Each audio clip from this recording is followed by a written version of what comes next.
7월 12일 월요일 노래하며 떠나는 여행, 여러분의 성경 가이드 문찬호 목사입니다. 오늘 본문은 욥기 37장에서 40장입니다. 에필로그, 결론입니다. 몇 년 전 재미있는 책이 출간되었는데요. 제목은 벽을 뚫는 대화법입니다. 부부간의 갈등 중에 하나가 함께 살아보니 소통과 공감이 안 된다는 것이에요. 몇몇 아내들이 남편을 볼 때 마치 벽 보고 이야기하는 느낌이라 너무 힘들다는 것이었죠. 말해봤자 소용없고 참자니 속이 터질 때 여러분은 어떻게 해결하십니까? 욥이 바로 그랬습니다. 그의 인생은 하나님의 긴 침묵 속에 고통의 연속이었습니다. 그리고 찾아온 친구들과 토론은 공감이 되지 않았고 인생의 해답을 찾을 수도 없을 뿐더러 위로도 안 되고 격려도 되지 않았습니다. 욥은 정말 답답했을 것 같습니다. 그런데 오늘 드디어 하나님의 말씀하십니다. 38장 1절입니다. 그때 여호와께서 폭풍우 가운데서 욥에게 말씀하여 이르시되.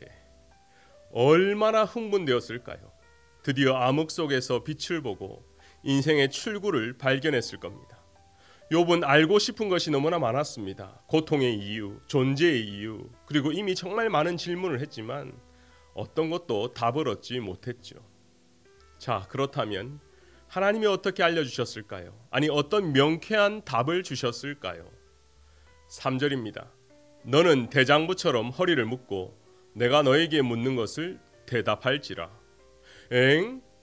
아니 하나님, 제가 대답을 하라고요? 하나님이 도리어 질문을 하신다고요?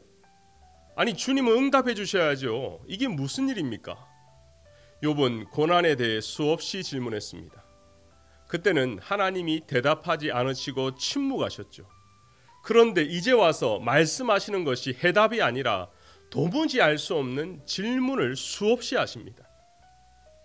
태양이 떠오르고 지는 것을 내가 아느냐? 지구가 쉬지 않고 도는 것을 너가 아느냐? 밤하늘에 달과 별이 떠오르고 지는 것을 네가 아느냐? 깊은 물 밑으로 걸어 다녀 보았느냐? 하늘에서 우박 창고를 보았느냐? 그리고 이 모든 것을 누가 만들었는지 아느냐? 소크라테스는 헬라 철학자 중에 가장 지혜로운 학자라고 합니다. 그가 학생들을 가르칠 때 삼파법이라고 했는데요. 그것을 우리는 소크라테스의 대화법이라고 합니다. 예를 들면 이렇습니다. 소크라테스가 먼저 말하죠. 민중이란 누구인가? 그럼 제자가 답합니다. 가난한 사람들을 민중이라 합니다. 그럼 소크라테스가 다시 질문합니다. 가난하면 가난한 사람이란 또 어떤 사람인가? 제자가 대답하죠. 늘 돈에 쪼들리는 사람입니다.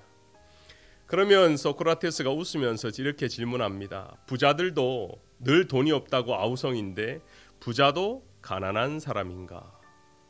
제자는 당황하기 시작합니다. 소크라테스는 상대방으로 하여금 당연하다고 믿고 여겼던 그 논리가 따라가면 따라갈수록 모순에 부딪히는 것을 깨닫게 해준 것입니다. 결국 자신의 무지를 알도록 도와주는 삼파의 역할을 하는 것이죠. 하나님이 욥에게 그렇게 하신 것입니다. 2절을 한번 볼까요? 무지한 말로 생각을 어둡게 하는 자가 누구냐? 내가 침묵하고 있었지만 욥아, 너가 하는 이야기 다 들었다.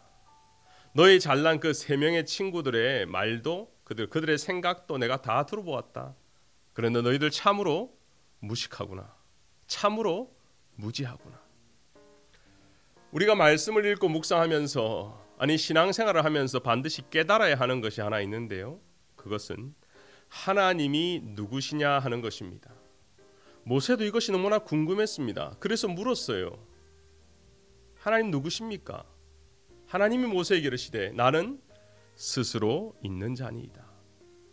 예수님이 제자들에게도 이 질문을 하셨습니다. 너희는 나를 누구랴 하느냐? 그때 제자들이 대답하죠. 어떤 이는 세례 요한이라 합니다. 또 어떤 이는 엘리야라 합니다. 또 어떤 이는 선지자 중에 한 사람이라고 합니다. 아마도 이스라엘 백성 중에도 각자가 생각하는 주님이 다 달랐던 것 같습니다. 우리도 신앙생활을 하면서 하나님이 어떤 분인지 생각하는 게 다 다를 겁니다. 초신자 중에는 기도하면 아무것도 묻고 따지지 않고 다 들어주시는 그냥 좋으신 분, 또 어떤 분은 이 땅에는 3명의 위대한 성인이 있는데 그 중에 한 분, 그때 우리가 잘 아는 베드로가 이렇게 대답하죠. 주는 그리스도시요 하나님의 살아계신 아들이시나이다. 욥기의 결론은 성경 전체의 결론과 똑같습니다. 아니, 우리 신앙생활의 결론입니다. 예수를 믿는 저와 여러분은 하나님 앞에서 올바른 신앙 고백이 반드시 있어야 합니다. 예수께서 대답하시되 바요나 시몬아 너가 복이 있도다. 이를 내게 알게 하니는 혈육이 아니요 하늘에 계신 내 아버지시니라. 그렇습니다. 성경을 많이 읽고 신앙의 연수가 쌓이면 지식은 쌓이겠지만 하나님의 은혜가 아니면 깨달을 수가 없습니다. 그렇기에 신앙생활은 오직 은혜입니다. 당당하던 욥은 하나님의 질문에 도리어 벙어리가 되었습니다. 하지만 깨닫고 있습니다. 하나님이 누구신지, 그리고 나는 누구인지. 사실 욥은 고통 속에서 자기 의를 바랬습니다. 그리고 하나님의 인정하심을 기대했죠. 하지만 하나님은 도리어 질문하시면서 하나님이 누구신지, 욥 자신이 누구인지를 깨닫게 해주신 것입니다. 우리 모두는 하나님의 은혜 없이는 살아갈 수 없습니다.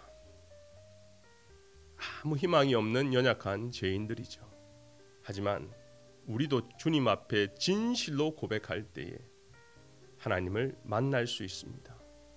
성경은 하나님을 알만한 것이 저희 속에 분명히 나타나 보임이라 저희가 핑계치 못할지니라 말씀하셨습니다. 우리 모두는 언젠가 주님 앞에 서야 하죠. 심판대 앞에서 모든 것은 다 드러날 것입니다. 내 생각, 내 경험, 나의 의가 아니라 하나님의 의가 그 장소에서 드러날 것입니다. 그런데 저와 여러분 두려워하지 마십시오. 심판장으로 예수 그리스도가 앉아 계실 겁니다. 그렇기 때문에 두려워할 필요 없습니다. 우리를 위해 죽으시고 우리를 위해 부활하신 주님이 십자가의 은혜로 의롭다고 해 주실 것입니다. 찬송가 279장 인애하신 구세주여 3절을 보면 주의 공로 의지하여 주께 가오니 상한 마음을 고치시고 구원하소서. 주여 주여 내가 비오니 죄인오라 하실 때에 날 부르소서. 은혜 아니면 살아갈 수가 없네. 오직 예수뿐이네. 기도하겠습니다. 오늘 욥기의 결론을 함께 묵상했습니다. 내가 잘난 것 같고 내가 깨끗한 것 같고 의로운 사랑받지만 죄인임을 고백합니다. 십자가의 은혜가 아니면 아무것도 아닙니다. 불쌍히 여겨 주옵소서. 말씀을 통해 묵상할 때마다 하나님이 누구신지 깨닫고 내가 누구인지를 깨닫게 하여 주시옵소서. 예수님의 이름으로 기도합니다. 아멘.